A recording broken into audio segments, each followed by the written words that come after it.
Right, so now we're going to look at causes of project failure.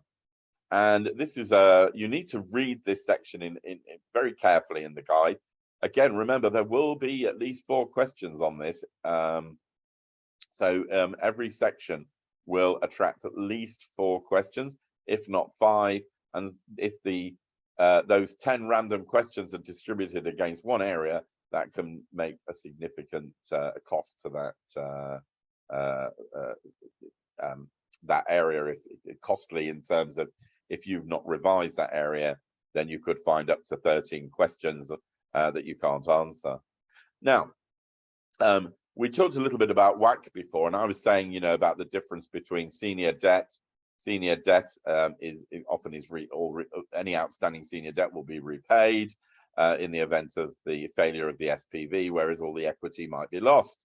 Now, this is we talked about the weighted average cost of capital, and I mentioned that if we've got more equity, because it's got effectively what we might consider it's a higher return requirement. So, and then we have the borrowing, which has got that lower interest rate. So the higher the equity, then the higher the WACC. The lower the equity compared as a percentage, the lower the WACC. So if you've got more debt and less equity, then you have lower weighted average cost of capital. Right. Now, in this section, it describes the causes of project failure and provides for the need of a sound process management and preparation of projects. And a PPP project should only be procured when there is strong evidence that it is the right project, affordable and feasible in commercial terms. And what does that mean? Commercial terms means the private sector. The private sector are not going to get into this deal unless they find it interesting. It's got to be something that is good for them, and one of those things is making a return. Bankability then is the lenders saying, yes, this project is bankable. So part of the commercial terms are bankability, because if you the contractors don't believe that they can get money for this project, well, then they can't bid for it. And then obviously we're also looking for value for money. So the project failures are that, look at the detail, as I said in the guide, but they basically are split before contract signature and after contract signature. And it talks about project failure before contract signature and after contract signature. Typically, it's talking about contract failure. So during the preparation, structuring, or during the tender, you could say the project is delayed, it has been redefined or reassessed. So there's partial failure in a way, or the project is definitively cancelled, which is complete failure. Personally, do I call it a failure? No, because the whole process that we're going through is our 6-phase process is designed to have gateways all the way along, so that if the project isn't suitable, then it would be cancelled. So that's not failure. It's just because failure makes it sound like we made the wrong decision. All as it is that the project was not suitable. Anyway, during the life of the contract, we can have early termination or cancellation or partial loss in value for money terms. In other words, we're not getting as much value for money as we anticipated, so therefore it's a failing project. Again, that's, I think it is a you have to decide. So absolute contract failure, and we've got these situations here, and you can have a look at this later. Relative project failure relating to value for money being partially lost and it doesn't achieve the originally expected value for money. So most project failures have their ultimate origin of defects in the early phases, and hopefully they would be identified. If they're not identified, it means we've probably not got a proper process management during those different phases of the process. So that's a critical thing there. The risk factors related to failures typically then are a lack of a standardized process, a complex and unclear institutional framework, the lack of an institutional framework. In other words, it's not complex and unclear, it's just not there. The absence of fiscal management. There are still countries that don't report their exposure to PPP contracts to their finance departments. and the lack of clear policy guidelines regarding the objectives of their PPPs. So a project could be abandoned before launching the tender as it wasn't properly assessed, or it could be cancelled or suspended, or indeed there could be no offers and no bidders submit a qualifying bid.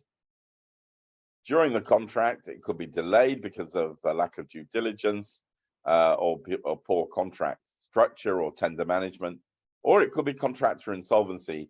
2018, we saw Carillion go bankrupt, and that resulted in the failure of many PPPs across the world, but in particular, they were building a hospital in Liverpool, which had to be abandoned. Delays or termination for breach, and other minor project failures and loss of value for money. So the private sector, remember, has got to assume significant risk in the process, and financial investors must be willing to invest equity and sometimes debt, as well as the banks willing to lend to those projects. So the projects, as we said, have to be commercially feasible and bankable.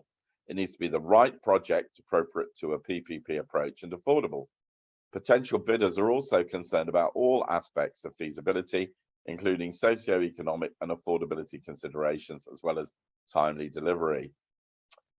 Now, there are a series of disadvantages and pitfalls of the PPP option, and I'm just going to give you 2 minutes to read this, and then we're going to carry on. What I want you to do in the chat box, I want you to, of those that are listed there, I want you to put in the one that you consider to be the one that is most likely to be the one that you, the one that you think is most likely to be the problem. You got 2 minutes, and which you think of these is the most important? Difficult to assess which is the most important, but to each of you, just write down. You can put down the third bullet, fourth bullet. Don't write down the whole thing.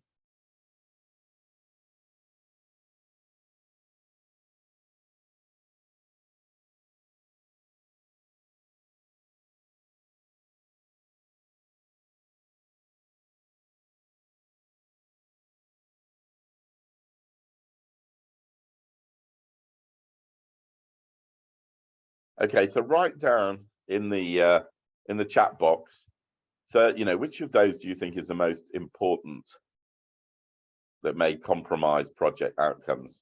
Don't write out the whole thing. You can just put first bullet, or even just first, second, third of those.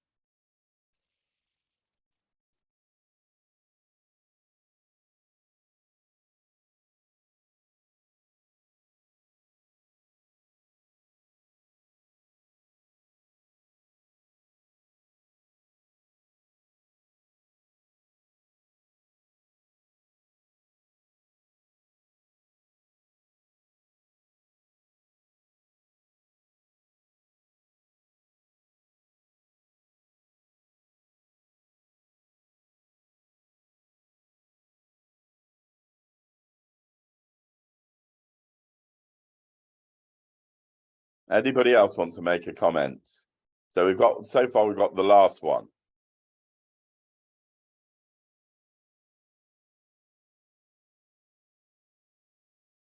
Okay, so I'll just take that one. Thank you for that.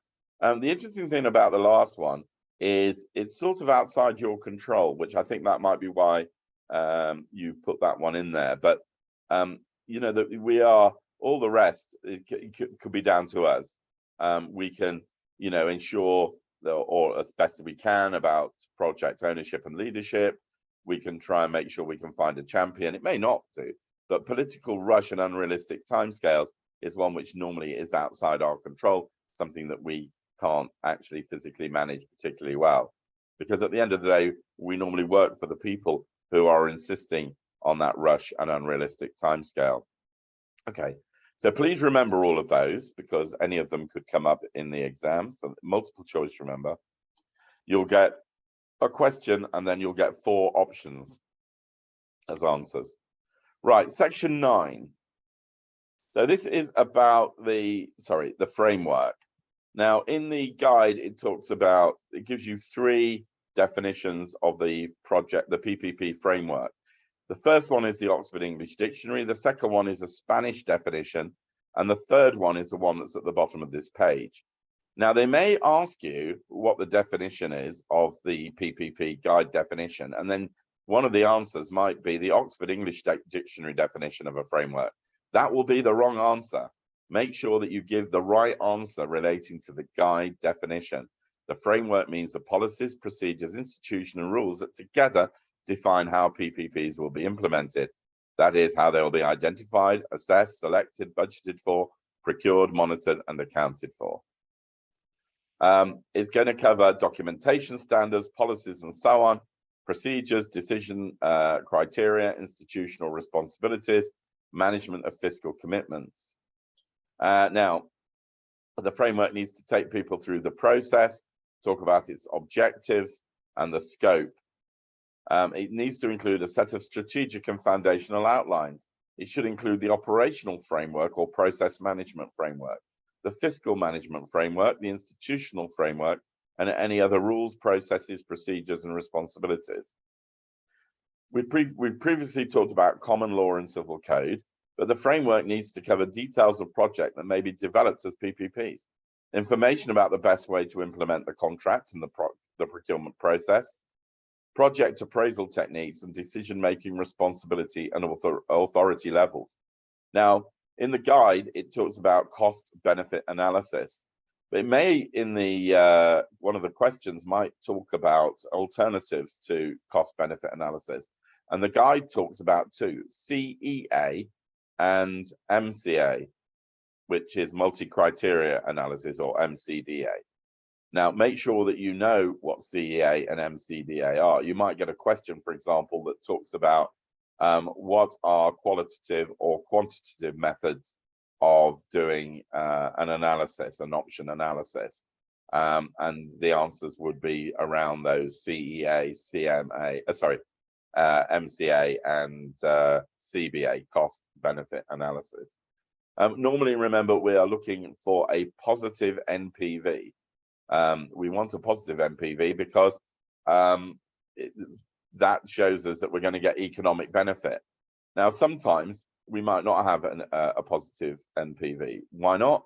Well, the qualitative assessment might be just slightly negative, but we know that, the quantitative assessment might be just slightly negative, but the qualitative assessment, which we can't convert into quantitative, may be in addition to that. And it may be so close that we know that actually there are qualitative things that actually add to this. So just be aware of the qualitative and the quantitative elements. So the private sector view, these 4 points are important, and 3 relate to the project PPP program.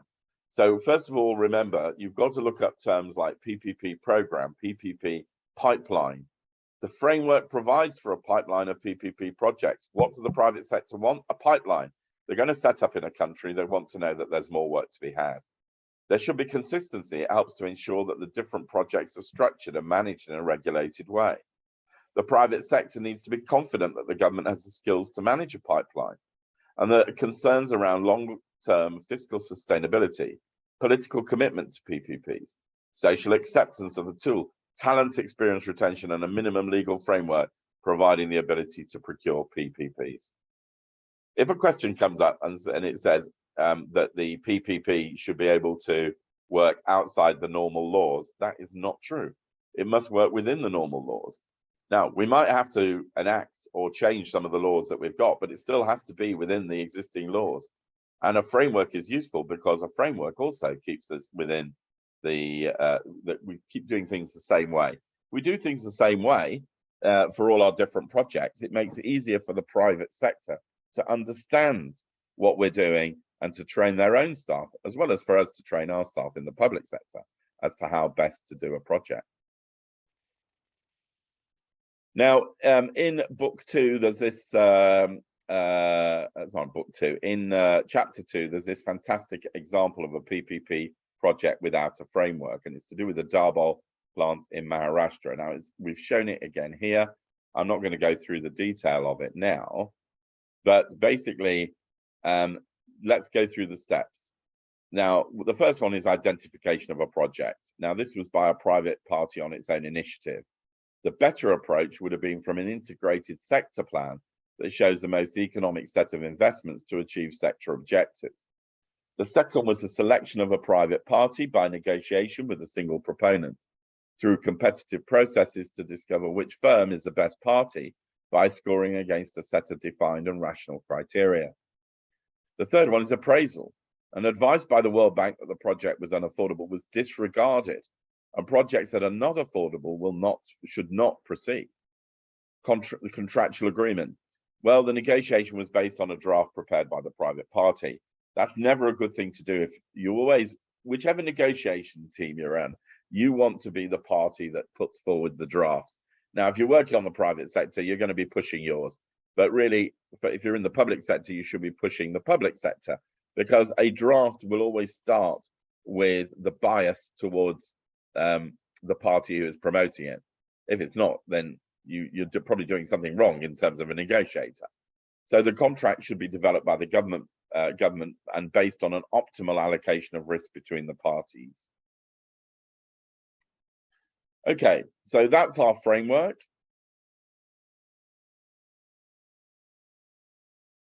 And any part of that could come up as a question or an answer.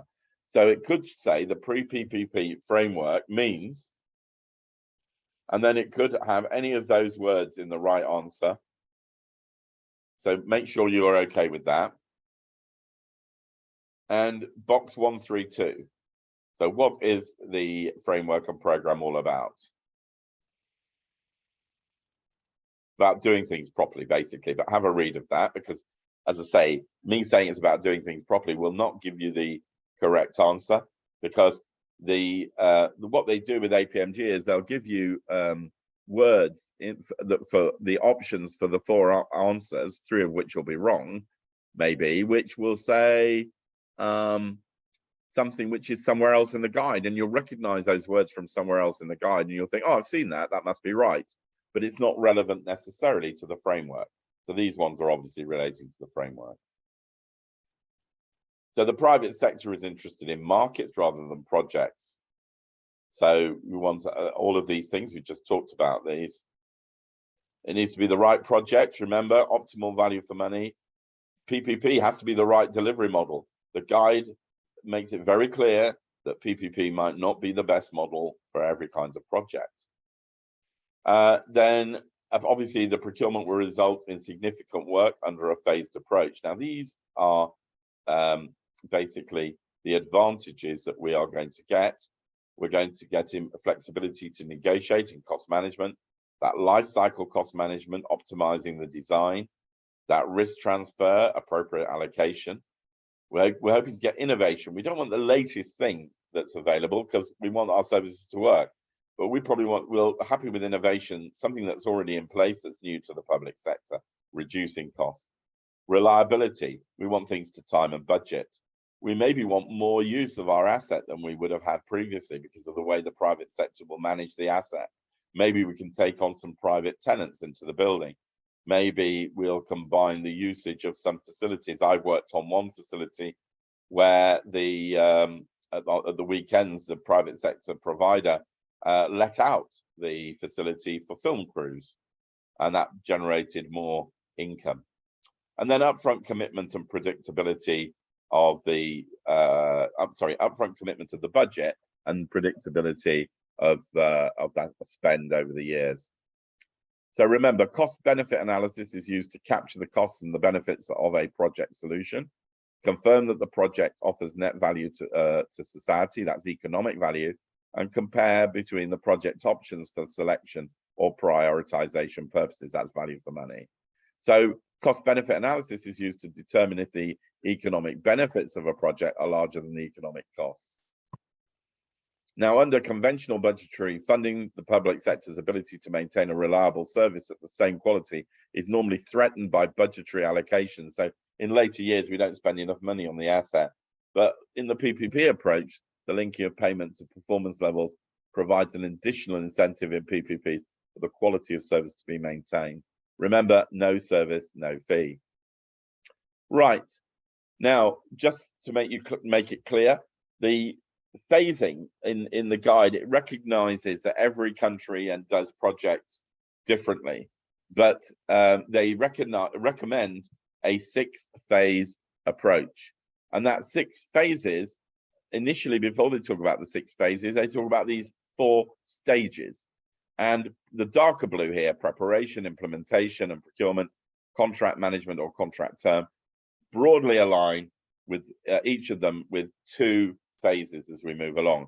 Although, in my opinion, the light blue one, planning and identification of candidates, aligns with phase 1.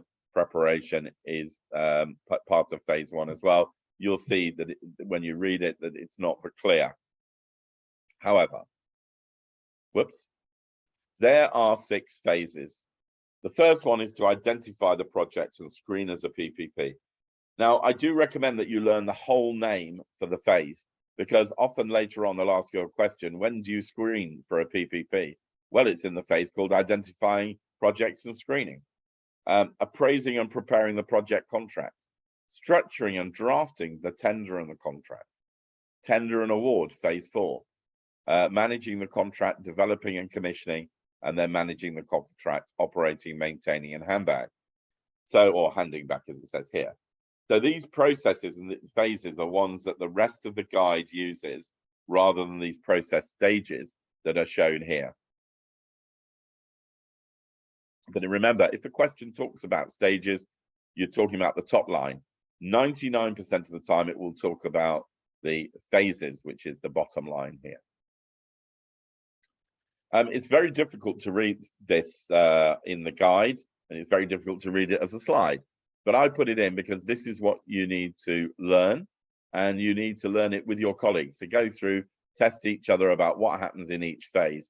And remember these green lights at the end, green lights to move to the full-scale appraisal, green lights to move to structuring, and green light for launching. There will be questions that will ask you, what is the gateway? What is a green light? When do you, in which phase does this green light happen? So you need to learn those. Okay. Now, just to help you, in box 133, it shows you other terms that you may be familiar with, but we're using the terms that are the preferred terms in the guide. So have a look at those and just to check to make sure that the terms that you might use, if we've not talked about them, how they align with the terminology in the guide. Then the guide takes you through these different tasks in each phase and what the outcomes are. So this is what you have to learn. So what the tasks are and what the outcomes are. And then it talks about alternative ways for identifying and appraising PPP projects. There may or may not be a question associated with this. Okay, now I hope I'm not going too quickly and you're taking your notes. I just want to check with you that you're happy with where we are at the moment. Is everyone okay? Remember, the theory is you've already read all the material, so I'm just highlighting those areas that you need to focus on. So we do have a whole set of questions which I could ask you and take you through, but unfortunately that doesn't fit within the time scale that we have this afternoon. But this is the next best thing. So I'm just asking the question again, are people happy with what we've been covering?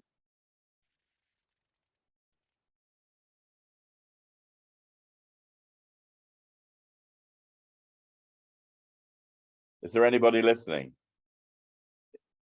Oh, okay, we've got one. Thank you. Is it Sogama? They've got 2 of you. Brilliant. Okay. Right. I can assure you, normally I have much more interactive sessions with people chatting me and asking me questions and so on.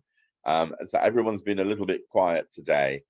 So I hope you've been able to understand me and it's been useful so far. Okay, so we've got another 20 odd minutes left. So I need to remind you that obviously during the tender phase, we'll have different procurement options, different tender processes we can go to. And there's often a question that will ask you what a particular tender type is. It will say, if you have a open or rather you have a competition where you send out the documentation to everybody, and there's only one, there's no down select. What type of tender process will that be? And you'd have to pick it out from this list. So, sorry, not from this list, from the 4 answers, but this is the list of options that you've got. So please make sure you're familiar with open tender or one-stage tender process, open tender with a pass-fail pre-qualification, otherwise known as 2-stage open tender, restricted procedure, shortlisting with 1 bid, negotiated process, shortlisting with negotiations, and then the dialogue process. So make sure that you don't have to be overly familiar. As I say, they'll describe certain characteristics, and then they'll have a list of these, or 4 of these as the answer, and you have to select the right one. Okay, then obviously we've got the structuring and drafting phase, the tender and award phase, managing the contract, and then it takes us through into the waterfall. That's the waterfall. Just to make you aware that there's been some controversy around this part of the waterfall, debt principal and debt interest, where some people say, well, you normally pay debt interest first, and other people say, no, you're paying debt principal. It's unlikely, therefore, you're going to get a question which says, what is paid before debt interest, or what is paid before debt principal. You might have something that says what is paid before debt. So in other words, it treats both of these as being the same. Okay, and then you need to know about things like the different kinds of debt, the mezzanine debt, junior debt, subordinated debt, what it means. And then remember that there are 3 basic sources by which the PPP project can be financed: debt, equity, and government support. And then it takes you through equity, what that government support might be.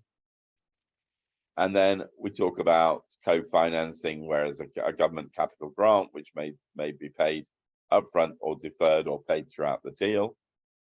And then there is a annex, apart from the one on private finance, there is the one on Islamic principles, and it's got these various terms. You might be asked a question where it might say a riba is, and you have to then identify which it is from the 4 answers, or you might have one that describes a riba, and then you'd have a list of the names there. But I think it's important to know what an istana is and what an ijara is. So an ijara is like a lease, and an istana is a procurement agreement, at least if it's a procurement istana. So the terms that come up may be istana or ijara, and ijara is, as I say, a lease agreement. So Islamic finance actually is a really good way of doing PPP, and that's one of the reasons it's mentioned here. You don't have to learn too much more than well, in fact, you don't have to learn anything more about Islamic finance for this particular exam from what I'm showing you at the moment. Okay, so there's your definitions of the different, the istana and the ijara. And that completes the live session. Now,